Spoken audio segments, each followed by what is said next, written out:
All right, good afternoon, everybody. Sorry for the delay. I couldn't get the camera to work for some reason. So, got it all worked out now. So, we'll go ahead and get started here. If you got your questions, go ahead and post them. Should be below the video if you're on a smaller screen, to the right of the video if you're on a larger screen. We got a few questions in there already, so that's good to see. All right, so we'll start here with John K. So, John K says, I need help aiming and executing shots low through trees just off the fairway. I usually have ample room to get through, but I hit the tree trunk too regularly. Other than that, just aiming at the tree, never hit what you aim at. What should my setup and swing thoughts be? Is catching the heel of the club head the culprit? I most often miss left. So that could certainly be part of it. So first of all, what may be going on as well is you may be being a little bit too aggressive. So what I would say, whenever you're in a situation where you're in the trees, right, and you have to punch out, your first thought should be, how can I make sure I don't make anything worse than bogey? I think that's really the key. The key factor here is that, and I know this isn't the question you asked, but it might be part of the problem why you're hitting trees, is that you may be too aggressive with trying to get out of there, right? Because really, one of the biggest differences between like high level players, really low handicap players like scratch golfers, and like your average golfer is basically double bogey avoidance. Scratch golfers are really, really, really good at avoiding double bogeys. They just don't make that many double bogeys. Whereas uh, your average golfer tends to make a lot more double bogeys, right?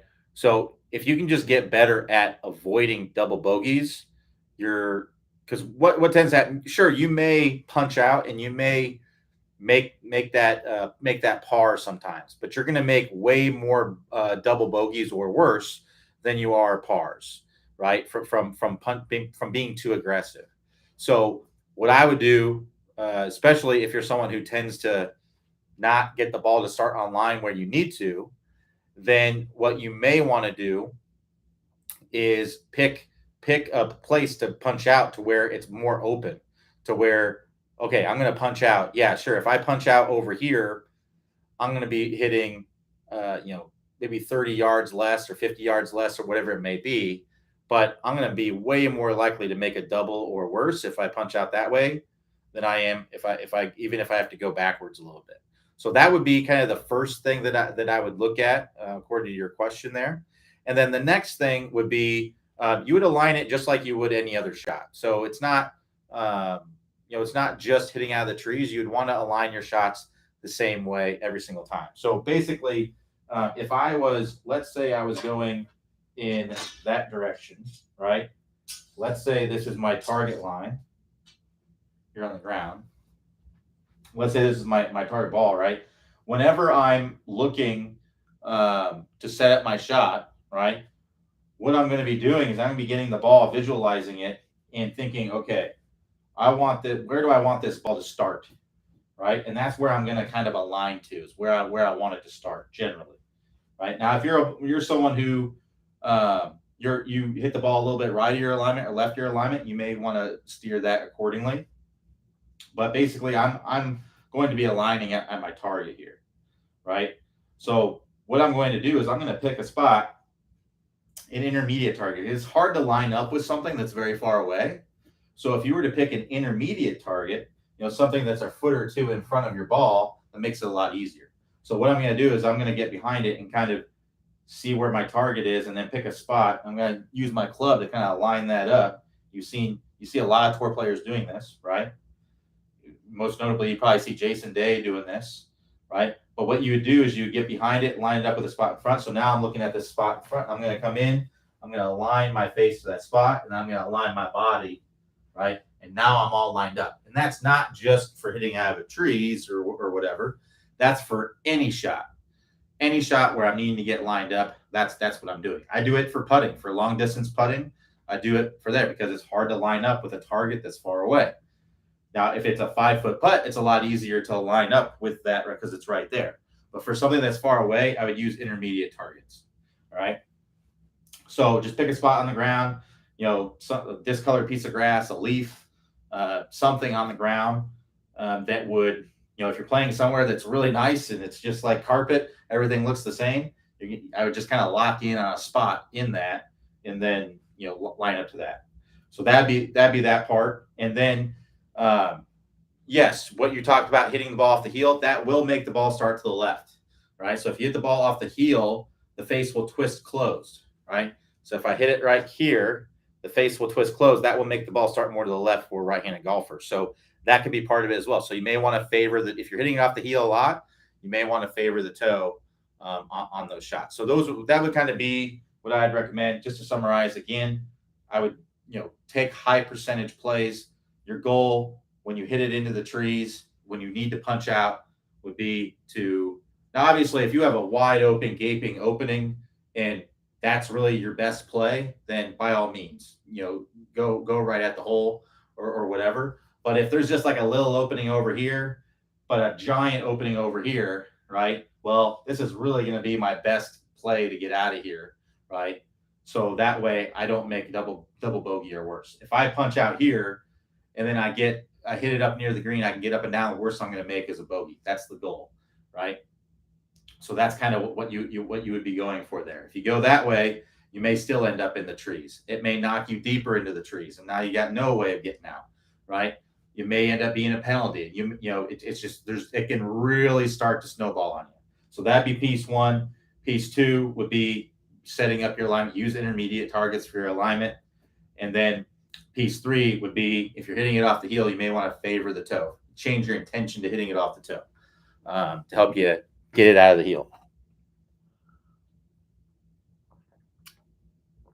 All right, let's keep going.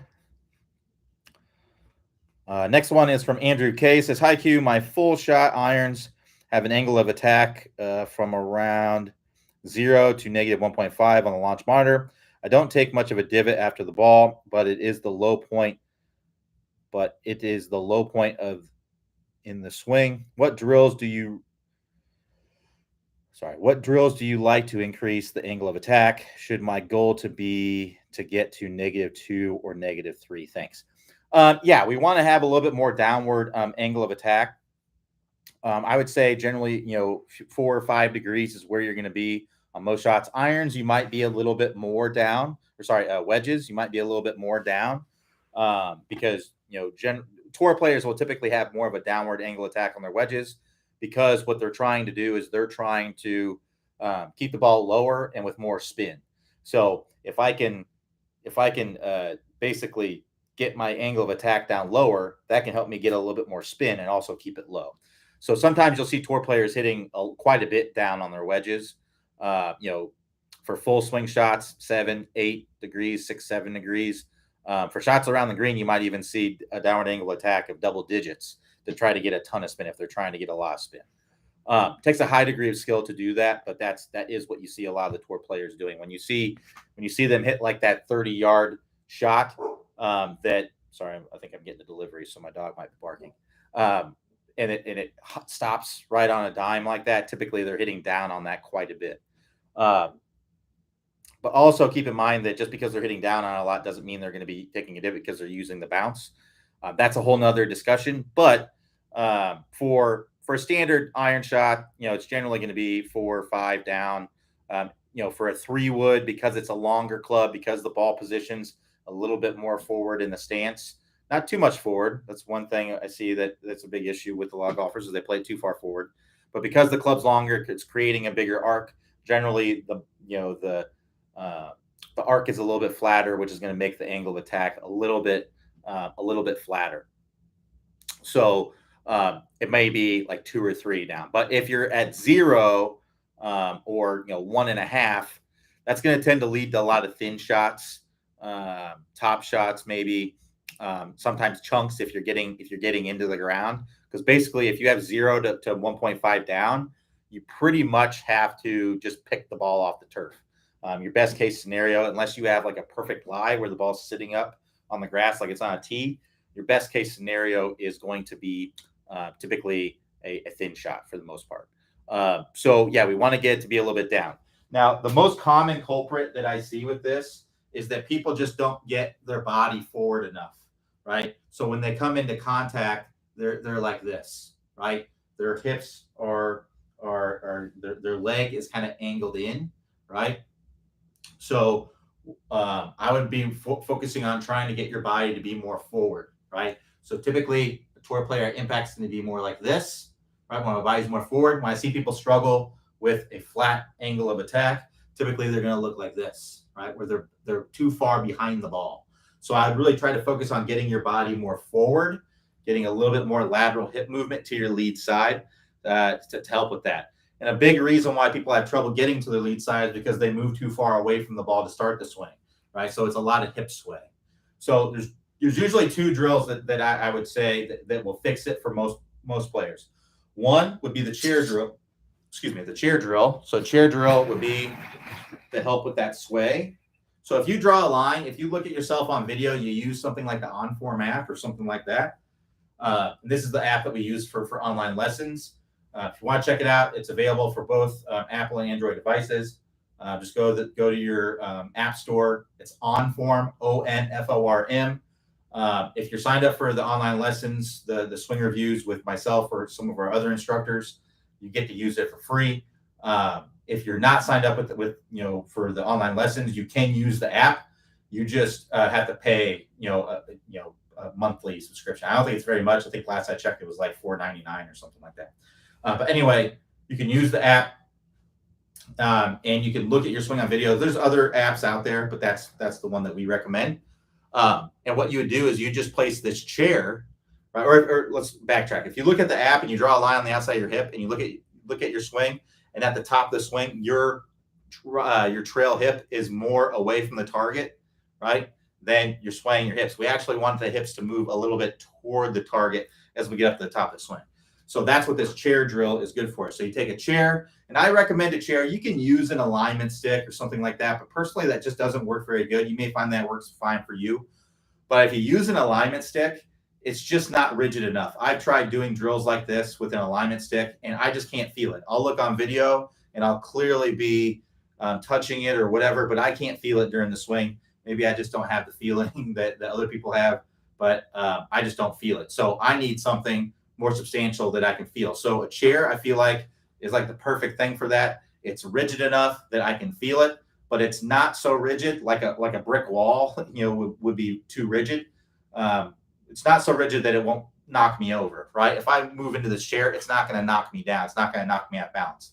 If I move into this chair, I'm going to be able to, I'm still going to be able to move through it, right? So what you'll do is you start out with this chair, and I like the chair because it's at the right level. It's right at my hip. If you're really tall, it may be too short for you. If you're really short, it may be too tall for you. But for me, an average height, I'm 5'11", average height person, average height male, it puts this chair is right at the right spot. So what I'll do is I'll start out here, and I'll have this just touching my leg. So it's just I'm in my setup here. It's just touching my leg. To start my backswing, right, I'm going to nudge the chair. What that's going to do is that's going to put pressure into my trail foot early. That's a big reason why people sway their hips is because they put pressure in their trail foot at the top of the swing. You need to get it in there early and then start pushing away from that, right? So I'm going to go in there early, and then I'm going to start pushing away from that as I get to the top. So when I get up to the top of the swing, I want to basically be able to fit my hand snugly between my hip and the chair, right? So if I go up to the top, there's the top of the swing. If I look there, you can see I can fit my hand snugly between my hip and the chair. And then from there, I'm actually going to create more separation from that chair as I come down the downswing. So that'll look like this, right? And I'm going to come in through, and that's going to allow me to more easily get my body to be forward, all right? Now, on the other side of that, to train that forward movement in the downswing, which a lot of people don't do, to train that forward movement in the downswing, what I'd recommend is the step drill, right? So in the step drill, what you're doing is you're starting with your feet together. You're going to start with this. You're not hitting a ball doing this. This is just to help you get the feeling of that forward momentum. But what we're going to do is we're going to start with our feet together. I'm going to swing this club back as my hands pass my legs. I'm going to start stepping forward, right? So I'm going to start stepping forward, and I'm going to time my foot coming down with reaching the top of the swing, right? So I'm going to get my foot down. My momentum's going toward the target. I'm going to be able to press into the ground and come around to the full finish. It's very difficult to, when you do the step drill correctly, to come in like this. If you actually get your momentum moving forward and you get that foot coming on the ground, you're going to be able to do that pretty well. Then you would transition that to a practice swing where you get that same feeling, and then you would transition that to doing that with a ball. So those would be two drills that if you struggle with that shallow angle attack, that will really, really help you to get that done. So that's what I would recommend doing.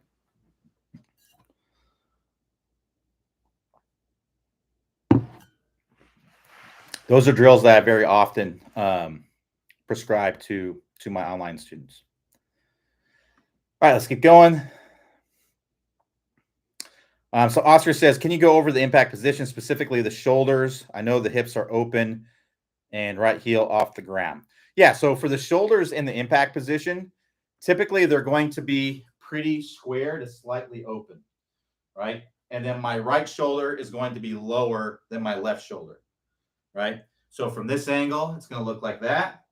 Like a tour level impact position is going to look like this. You can see how my right shoulder is lower than my left shoulder, right? That's what it's going to look like from there. And then from the down the line angle, you're going to see that it's like this, right? It's square to slightly open. So the average player, the average tour player, pro, is going to have their hips roughly about 40 to 45 degrees open, average. That means there's going to be some golfers that don't have their hips open very much, and there's going to be some golfers that have their hips open a ton. So examples of hips open a ton would be like Dustin Johnson, would be like a Jim Furyk, right? Their hips are way open. And then example of hips not open very much would be like a Kenny Perry, like a Pat Perez. Yeah, there's several golfers that don't have their hips open a ton, right? Brooks Koepka doesn't have his hips open a ton, right? So that would be like the under 40 to 45. And then you have the golfers that are, more the norm that you're going to see, like an Adam Scott, right? Justin Rose, you're going to see the hips are typically going to be around 40, 45 degrees open.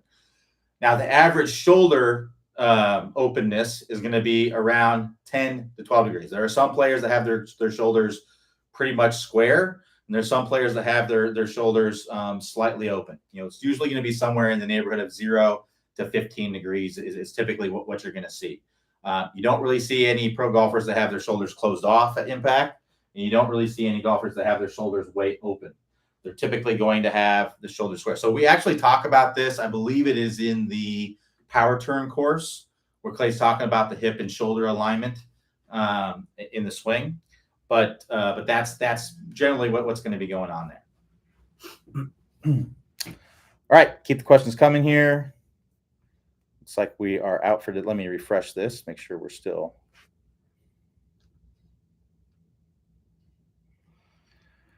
Yep, so Oscar was the last question. So if you got some more questions, keep the questions coming.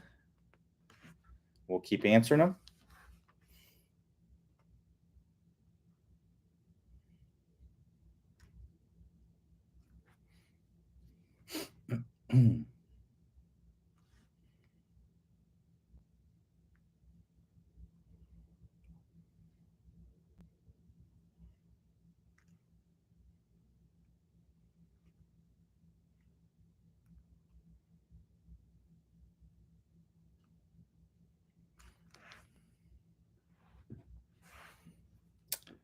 So Oscar says, can you touch on the stacked positions? What do you mean by that? I'm not sure what you mean by stacked positions.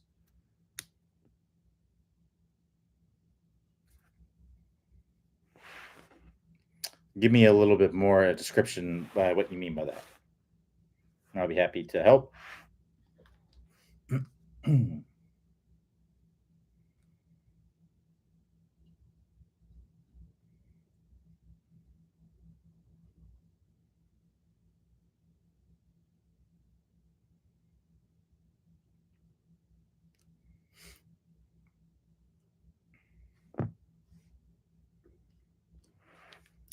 All right, we got a question here from Paul C.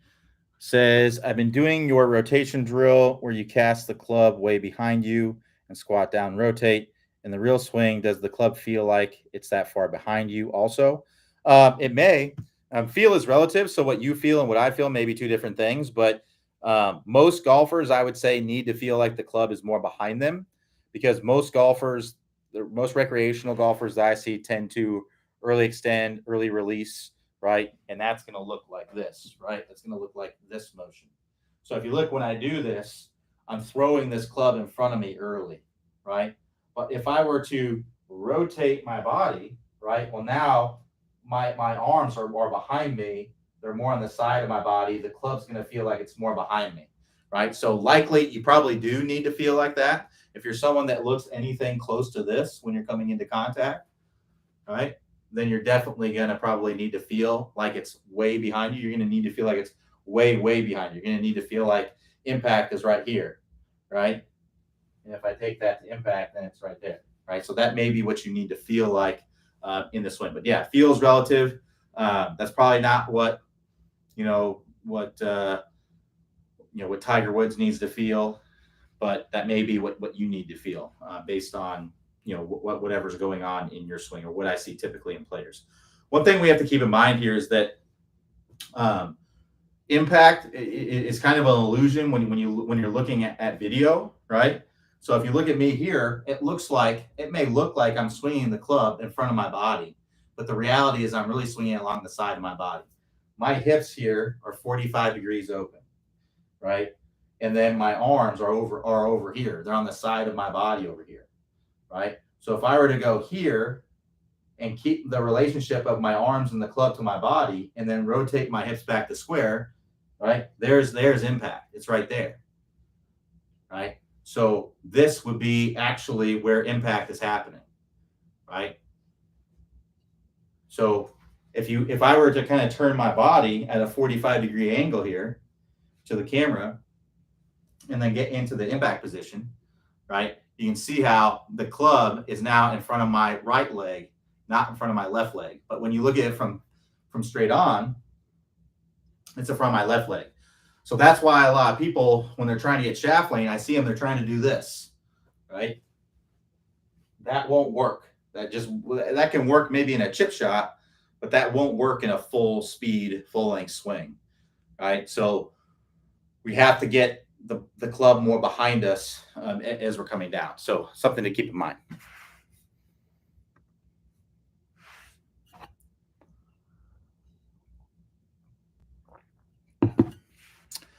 So Oscar says, on the top speed golf system, Clay mentions how the hips, legs are in line. So I think you're talking about the compression line. So the compression line is the line that goes from our lead ankle, lead hip, and lead shoulder at impact.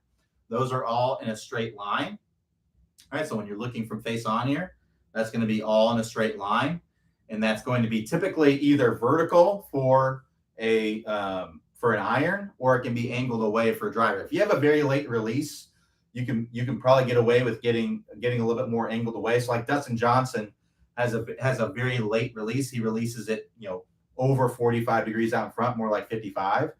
So he can actually afford to be more angled away with his compression line because of the late release, right? So when you release the club later, the club's going to hit the ground later, right? So if he were to be more straight up and down with his compression line at impact, and then have a release that was more out front, he would probably more likely have to chop down into the ball too much, right? Because the low point of his swing, the bottom of his swing arc, would be too far forward. So if he gets a little bit more angled away with his compression line, that allows the bottom of his swing arc to be not too far forward. But if you're someone which is the overwhelming majority of golfers, do not release the club in front, let alone where Dustin Johnson is, the overwhelming majority of golfers need to have their compression line pretty much vertical at impact. So that's going to look like this, straight up and down, right? That's with an iron. Now with a driver, because we want to hit up on it a little bit, right? I can be a little bit wider and come in and be a little bit more angled away as I'm coming in to promote more of an upward angle of attack on the ball. But for an iron, we're going to want that to be more vertical for the overwhelming majority of golfers. Now, if you work through the compression line course, you get it to be vertical, then you work through the straight line release course and you get your release way out in front, you find that you're having to chop down into the ball too much, well, then by all means, just go a little bit more angled away with that compression line as you're coming in. But until then, you definitely want to make sure that you're getting that compression line more straight up down. So that way you can get that bottom of the swing arc to occur more in front of the ball. Because otherwise, if you have an early release, right, and you're very angled away, you're going to tend to hit the ground behind the ball, right? So, or you're going to tend to hit up on the ball, which we don't want when the ball is on the ground. We want to hit down on the ball when it's on the ground. We have to. The ground's in the way, right? So get that to be more straight up and down. Now, the reason why we want to have it in a straight line is because if I'm like this, if I'm too far bumped out, right, what ends up happening is my hips kind of get jammed up and then I can't really rotate very well. So if I want to be able to rotate more freely, I want to have my hip not too far outside of that line, right? So that's an important distinction with it. And then we don't want it to be inside, right? Because then what's going to tend to happen is I'm going to tend to come down steep and over the top, and I'm not going to get to my lead side very well. So I want to make sure I'm getting my hips forward. I'm getting that in line with my shoulder, right? And I'm coming in more like this with the irons. All right, hopefully that makes sense. But that's gone over in the compression line course.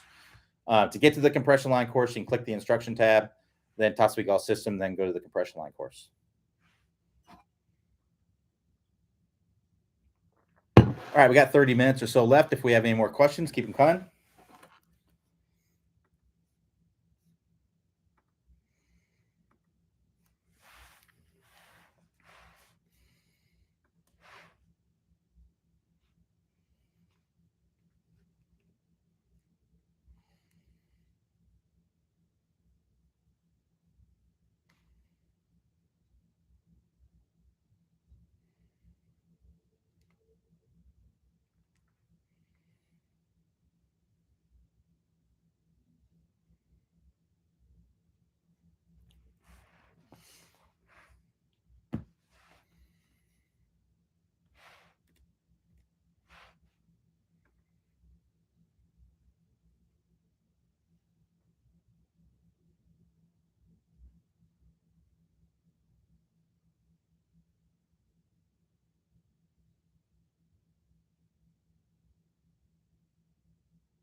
All right, if you're just jumping on the office hours here, I'm just waiting for some questions to be asked. So if you got a question, feel free to ask. We should be able to get an answer pretty quickly.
All right, so we got a question here from Ray. It says, went through the shallowing fix.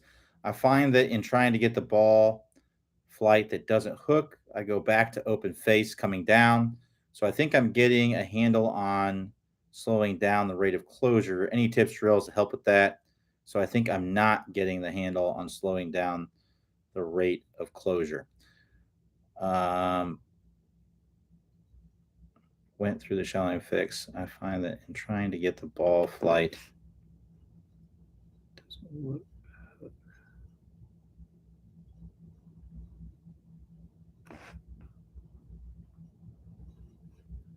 don't think I'm getting. I would really need to see your swing to know for sure. But typically, when we're having trouble with controlling the face, it's usually because the club face is pretty open coming down, right? So it's usually because this face is like this, and then we're having to stand up out of it, and the handle gets high, and then that club face gets closed very quickly, right? Or it doesn't get back to square. So it's harder to control, right? So we want to get this club face more in this area where it's angled down slightly toward the ground as we're coming down. When we look at better players, typically it's going to be pretty close to matching the posture, right? So if you kind of look at my back line here, that club face is pretty closely matching my posture when this club's parallel to the ground. And then from there, I'm not going to have to kind of stand up out of it to try to get that club face close, because that's essentially what's happening. If I have this club face like this, if I were to rotate through like we see the better players and stay in my posture, right? Well, that club face is going to stay wide open, right? And intuitively, you're not going to do that. You're not going to let that ball go way out to the right. So what you're going to do is from this position, you're going to do this number, right? Where you stand up out of it, you get the handle high. But that makes it very, very difficult to control the face. Like you can have some days where your timing's awesome, you're timing it up really good, and then you're gonna have some days where it feels like you can't control it for anything, and it's even worse for the driver, right? So we want to work on getting that club face to be in a better position coming down. So I would look at your grip, getting that face in a stronger position. I would look at your grip or your wrist angles, right? So if you have a very weak grip, I would tend to have more of a stronger grip. So that way you can stay kind of down and through the ball, and keeping your hands lower through contact, and or you can look at your wrist angles. So if you have cupped wrists coming down, right, then you can look at feeling like the emblem of your gloves kind of pointing more down toward the ground as you're coming. You can see when I do that how that closes the face down, right? And now I have a reason to stay in my posture, right? So those would be the things that I'd be looking at. It may or may not be those things. Unfortunately, there isn't a way for me to know without seeing your swing. I do offer online lessons, so if you would like me to look at your swing and tell you exactly what you need to do, we can do that.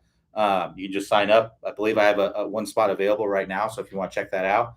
But outside of that, that's what I'd be doing is be working on getting that club face in a better position. So a good way to do that would be working through drill number 1 in the 20-minute shallowing fix, working on getting that club face closed by virtue of stronger grip and or stronger wrist angles. Get really good at hitting those hooks, then get really good at getting the ball to start to the right with those hooks, then toning it down, right? Because I imagine what's happening is you probably went through the shallowing fix, but then you went probably pretty close to back what you were doing. What we have to understand is that there's nothing magical about doing something a few times, right? If you're able to get the ball to start to the right, curve to the left in one range, that doesn't mean that it's fully ingrained in your swing. Like you're going to have to keep working at it. It means you can get to where you're hitting those shots, but you have to work through a sequence to make that happen, right? Well, that's not going to happen every time you go on the course. So you have to keep working on it to get to where it's more second nature to make it fully ingrained. So I would just keep working through the 20-minute shallowing fix, basically making sure that we're getting that club face in a better position. So that way you don't have to worry about getting it slammed shut.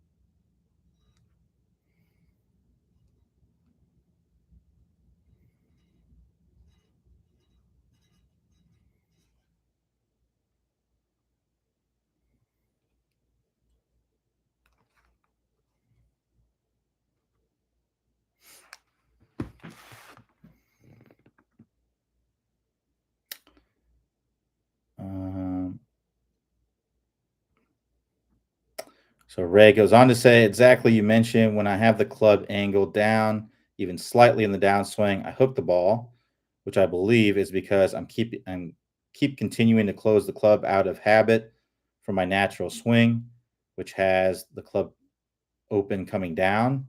So I'm trying to stop closing the club too much. Hope this makes sense. Yeah. So you have to work on really staying down and through it, through contact. Because if you stand up and out of it like you're used to doing, the club face is going to be closed. So we need to work on staying down and through it. Start out with shorter, slower swings and then build up to faster swings.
All right, we got 15 minutes or so left. We got any more questions?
If you're just jumping on here, I'm just waiting for a question to be asked. So if you got one, feel free to ask.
All right, we got about 10 minutes left. If anybody has any more questions.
So Ray says, playing in a tournament this weekend. Any words of advice? Yeah, have fun.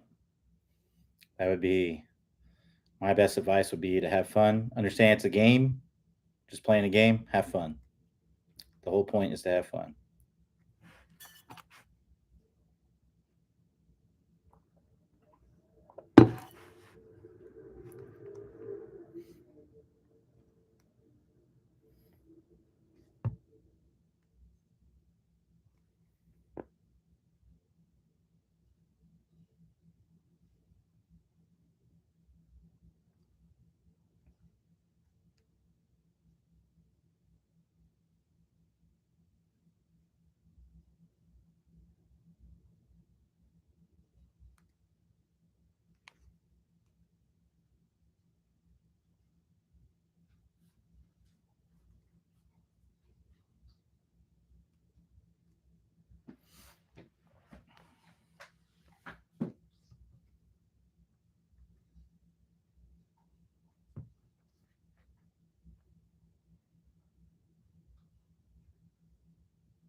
All right. Since we don't have any more questions, we'll go ahead and wrap it up right there. Thanks everybody for joining me. We'll be back here tomorrow, Friday, 11 a.m. Eastern time.